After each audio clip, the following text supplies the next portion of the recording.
چیز ہے، وہ مذہب اس کو اس کی اجازت نہیں دیتا. نام و نسب زمین کے نسلوں میں بٹ گئے، آدم کے بیٹے کتنے قبیلوں میں بٹ گئے، آئے ہیں جب سے پیش امامت کے مسئلے، سجدے ہمارے کتنے مرحلوں میں بٹ گئے. یہ کس طرح سے قوم کو الزام گمراہی، جب رہنما ہی قوم کے فرقوں میں بٹ گئے. اگر رہنما ہی فرقوں میں بٹ گئے اور انہوں نے اس چیز کو نہیں سمجھا، اس کو مقصد کو نہیں سمجھا، تو ہم اس مہان اور اس گریٹ ریلیجن کو کیوں دوش دیں جنہوں نے پوری دنیا میں امن کو لایا. یہ سمجھنے کی چیز ہے، کیونکہ بہت ساری چیزیں مجھ کو بھی معلوم نہیں تھی. میرے بھی من میں بہت سارے مس انڈرسٹینڈنگ تھے. جب میں نے اسلام کو پڑھا اور اسلام جاننے والوں سے چرچا کی تو میرے من میں بہت سارے مس انڈرسٹینڈنگ تھے، وہ مس انڈرسٹینڈنگ دور ہو گئے. ایک جگہ ایسی آیت آئی ہے جہاں پہ کہا گیا ہے کہ اس دنیا کی کوئی بھی ایسی جگہ نہیں ہے جہاں پہ ہم نے اپنے نبی اور رسول نہ بھیجا. 1,24,000 ہم نے اپنے نبی رسول دنیا میں بھیجے، جس میں سے 25 کا نام قرآن میں آیا ہے.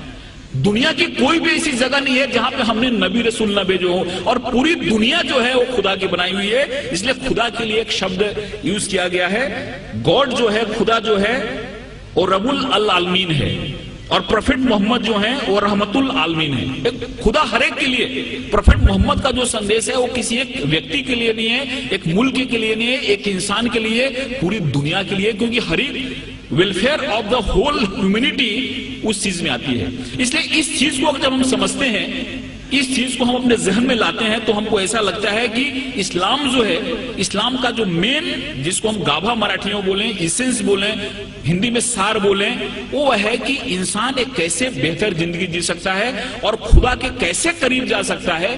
ایک چیز ہمارے اسلام میں بتائی گئی ہے، اور مجھے امید ہے کہ اس طرح کے کارکرم سے یہ جو بات ہے لوگ تک پہنچے گی، اور انسان ایک اچھا بہتر انسان بنے گا، اور ہر ایک انسان کے من میں پیار محبت کی بات آئے گی. قرآن میں جہاد جو شبد ہے، لفظ ہے، کیول 41 ٹائم آیا ہے. لیکن اور جو چیزیں ہیں، کمپیشن کی بات ہے، رحمت کی بات ہے. آپ کہیں بھی دیکھو قرآن کی شروعات ہوتی ہے رحمت سے، رحیم سے شروعات ہوتی ہے، اور وہ جو شبد ہے رحمت شبد، وہ 325 بار آیا ہوا ہے. رحمت شبد جو ہے، کمپیشن شبد جو ہے، وہ 325 بار آیا ہوا ہے، اور جہاد شبد جو ہے وہ 41 ٹائم آیا ہے. اور وہ بھی جنگ کے ارتھ میں نہیں آیا ہے، جہاد ایک ایفرٹس کے روپ میں آیا ہے، ایک کوشش کے روپ میں آیا ہے. اور اس میں بھی ایسا کہا گیا ہے کہ جہاد اکبر اور جہاد اصغر. تلوار کی لڑائی بہت چھوٹی لڑائی ہے جس کو انہوں نے جہاد اصغر کہا، اور خود سے لڑنا جہاد اکبر ہے. سب سے بڑی لڑائی ہے خود سے لڑنا. ہمارے اندر جو وکار ہے، ہمارے اندر جو دوش ہیں، ہمارے اندر جو خامیاں ہیں، ان خامیوں سے لڑنا سب سے بڑی لڑائی جس کو جہاد اکبر کہا. اور تلوار کی لڑائی چھوٹی لڑائی ہے، اس لڑائی کو بہت زیادہ ترجیح نہیں دی، وہ جہاد اصغر ہے. اس لیے بہت ایسی چیزیں ہمارے سامنے آتی ہیں جس چیزوں سے ایسا لگتا ہے کہ اسلام نے دنیا کو کیا دیا، لیکن کچھ لوگوں نے جان بوجھ کے اس کو پھیلایا، کچھ لوگوں نے سمجھا اس کو نہیں، کچھ لوگوں نے سمجھایا نہیں. اور مجھے امید ہے کہ جس حساب سے اسلامی ریسرچ سینٹر نے اسلام کو بڑے ہی سائنٹیفک ڈھنگ سے سامنے لایا ہے، ان کی کتابیں بھی جو نکلی ہیں، وہ کتابیں جب کوئی آدمی پڑھتا ہے تو اس کے من میں ایک صحیح پکچر آتا ہے. کہیں بھی کسی کے بارے میں نفرت نہیں، کہیں بھی کسی کے بارے میں من میں ودویش یا دشمنی پیدا نہیں ہوتی. اس لیے میں خدا سے دعا کرتا ہوں کہ ان کا یہ جو مقصد ہے وہ کامیاب ہو.